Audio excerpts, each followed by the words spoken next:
my name is Jeremy Day, I'm a PGA professional. I thought I'd just go through with you what's in my bag and why it's in my bag. So I carry 14 clubs, which is the maximum allowed by the rules of golf.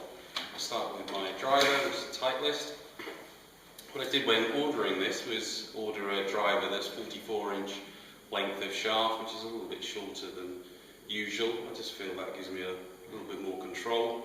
I certainly recommend that most golfers use a shorter shaft than perhaps others would, just simply because it makes it easier to control the ball. The loft, it's a 10.5 degree standard D2 driver, but I set it to 12 degrees.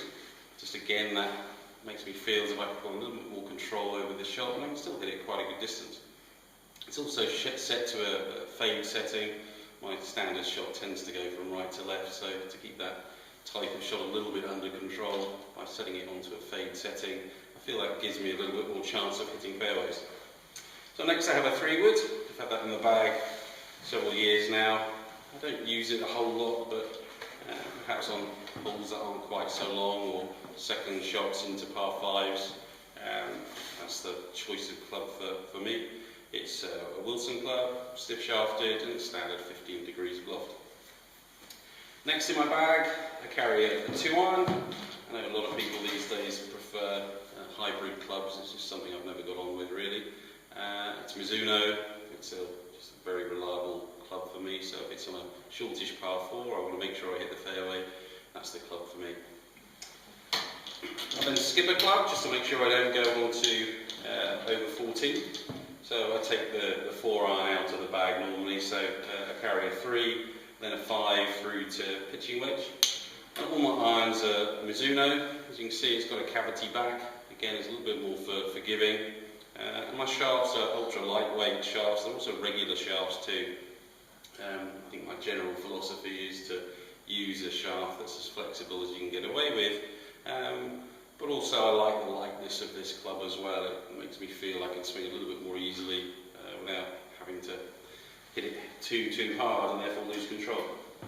So after my pitching wedge, I've got 3 Titleist Vokey wedges. They're all fairly new. I had to make sure that they were legal with the new rules concerning the grooves of clubs. I wanted to make sure that these were all legal for many years to come. So I carry a 52, a 56 and a 60 degree wedge.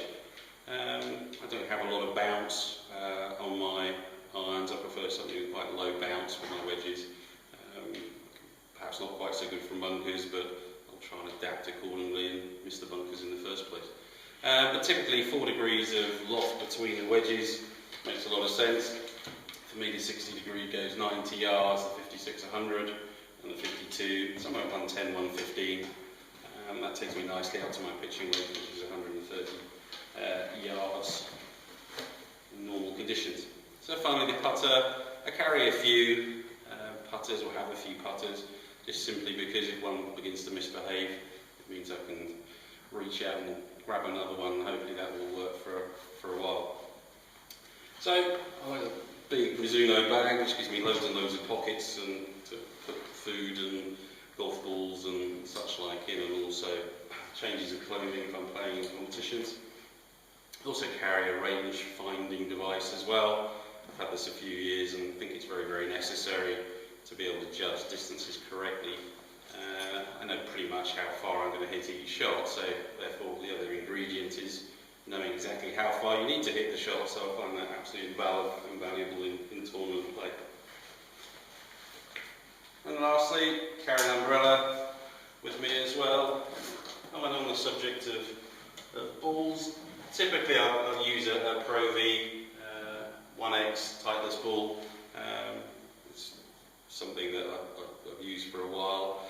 I like to make sure I can control the spin, and I don't like going chopping and changing between golf balls. I just think that allows for inconsistency, and they all behave slightly differently, particularly when you're approaching the green. So I strongly recommend that people use the same ball every time they go out to play. Okay, thanks.